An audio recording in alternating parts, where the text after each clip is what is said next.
now we're going to start with some of our basic positions. And remember, ultimately through here, this is not all of the positions. This is just to get us a general foundation so that we can start to build on top of that. And one of the positions that makes Jiu-Jitsu unique compared to virtually all of the other grappling arts is guard.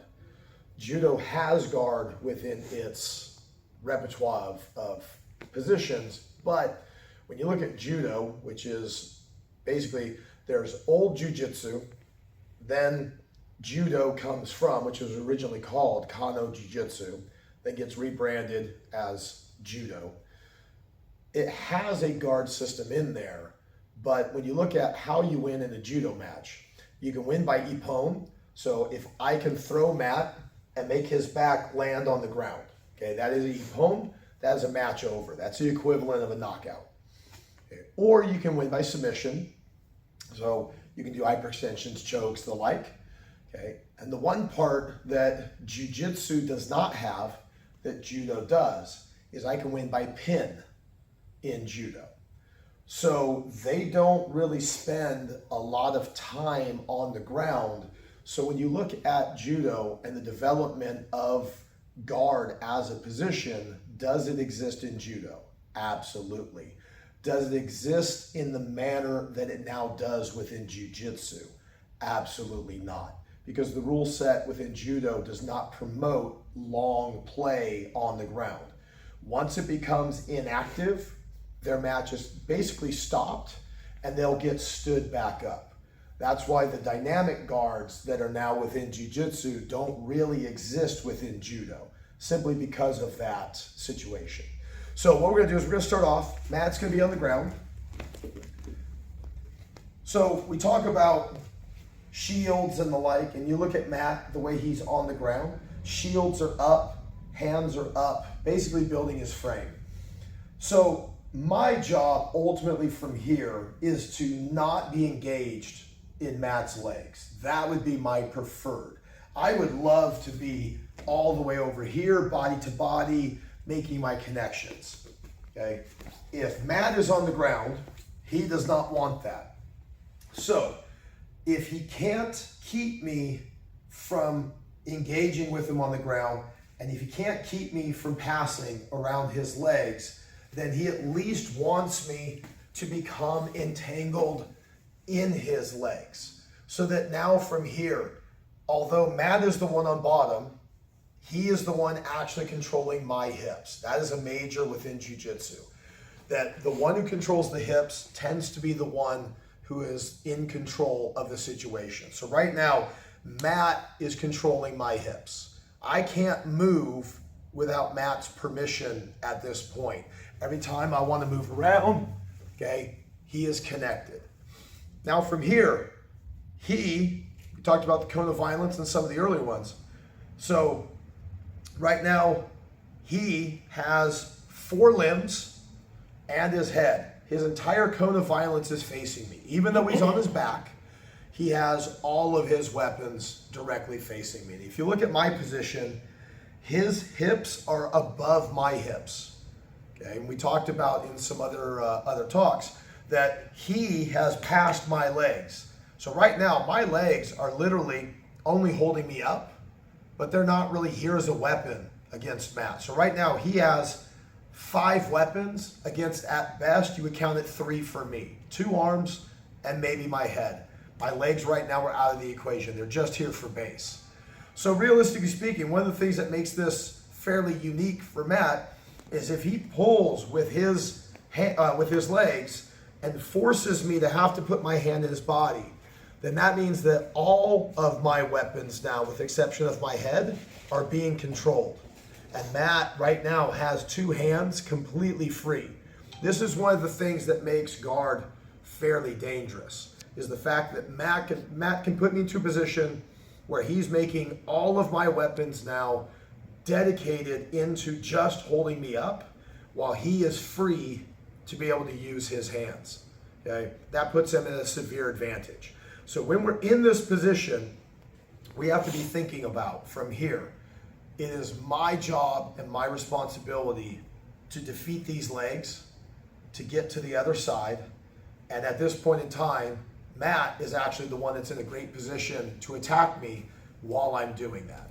Okay, so let's just look at just the simple frames from here. We'll do the attacks in later videos. We'll do guard passing in later videos. Let's just look at what keeps us safe within this position. So I'm going to turn back to the side. So from here, my hands should never go to the floor. If they go to the floor, that means that I am not controlling Matt. I'm controlling the ground. And actually that means I'm giving Matt what he wanted in the first place. Because if my hands are here, look at how much easy access he has to my head. Look at how much access he has to grab on. And this is going to make the fight very different. Now, remember earlier, if my hands go to Matt, and if I have to put my hands here, then again, this is giving Matt an advantage. Because now my hands are stuck. And that means that Matt has two hands free.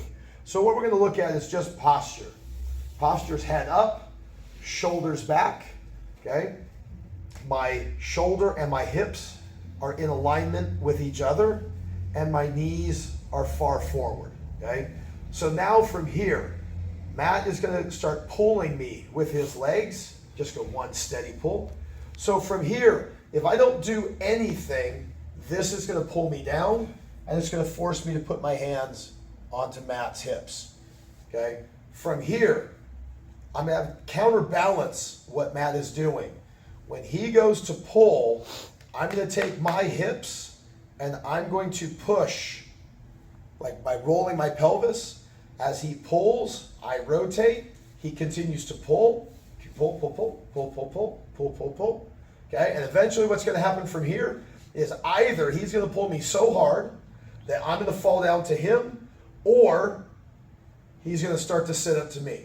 One of us is going to take over that, okay? But this is causing a strain in his ankles the entire time. So again, from here, he can pull as hard as he wants. As I keep rolling my hips, notice I'm not laying back.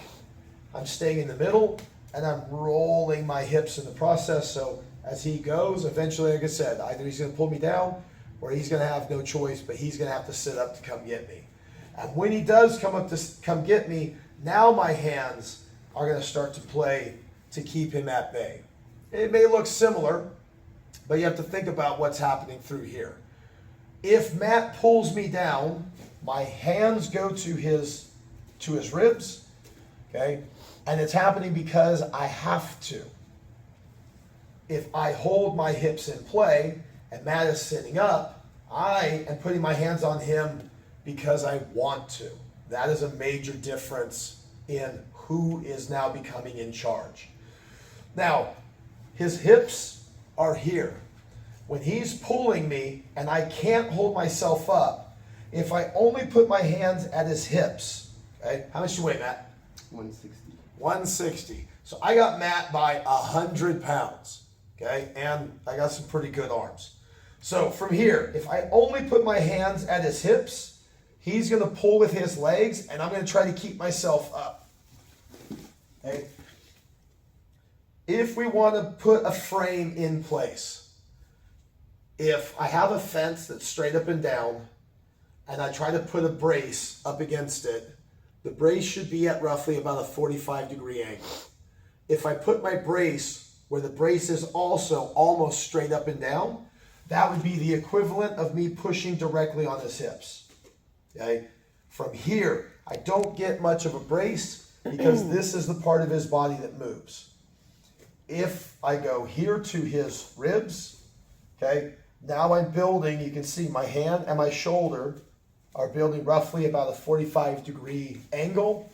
My head is going to be up, my butt is going to be down, and from here, when he continues to pull, now I'm able to hold this position very strong, even if Matt is extremely good in his guard to be able to pull. So a couple pieces to always remember. One, my hands do not belong on the floor at all. They belong on my opponent, okay? Then, in that instance, from here, I need to make sure I have a good base with my legs, not leaning back. All he'll do is change his angle of attack. We talked about that earlier. What are the two main components that we need to deal with? We need to deal with our spacing, how far apart we are. Matt has won that battle. Currently right now, with his legs locked up, he is dominating the battle of distance. I can't even move away right now if I wanted to, unless I defeat his legs, okay? The other part right now is when it comes to the battle of the angle. Right now, neither one of us have technically won, but he's in one of the best positions right now because when he pulls, he forces me to dedicate my shields, okay? And your shields and your attack are one and the same. So currently right now, I would say that Matt is winning the battle of the angle. If I don't have to put my hands down, we're at best at a stalemate, okay? But if he forces me to put my hands on him, then I'm going to say that he has the decisive victory as far as who's winning the battle of the angle, because now he's making me use all 4 of my shields and he's only using 2, okay? So that's going to put you at potentially a great advantage for him, or being able to learn how to keep myself up, okay, and not get pulled in. That's going to create a little bit of a benefit for me. But right now, definitively speaking, from a jiu-jitsu standpoint, Matt's winning. Okay, there's no points scored here. There's nothing else scored here. But if we run through the list of how many sweep and submission opportunities that Matt has, and if we run through the same list of what I have, his list is at least 10 times greater than mine. So right now, understand that when you're here. Okay? Then we did a little bit of the green and red, okay? Red light, green light. So again, if I cut his body in half, my hands right now, okay, same thing. I'm going to cut his body in half. My hands are playing in that center line, center. So now from here, if my hand goes across, my hand is now in yellow, my elbow is in green. If my elbow crosses that center line, I have now gone into red. Okay, and remember what everything means. Green means go, yellow is proceed with caution, and red is danger. That is warning. Stop. Address what you're doing and get back as best as you can. Now, when I'm here, my hands are in green. Now, I play a lot of guards where my hands will go to yellow. But why is this yellow? The reason why it's yellow right now is my head just dropped and my posture is becoming broken, okay? Here, reach up for my face, okay? Here, reach for my face, okay? And as my posture becomes broken, at this point, his legs may also start to become greater threats to climb up. That's why this is yellow. So now if we look at this is yellow. This is a double yellow. Not only am I yellow in this forward motion, but I'm also yellow crossing over, okay? Now, if I'm here and now I'm here, okay, now I'm red. There's no good that's going to come of this for me. My elbows are so far forward, and make sure that we all understand knees and elbows are part of our markers as to how we truly identify. Wrists can play in the yellow.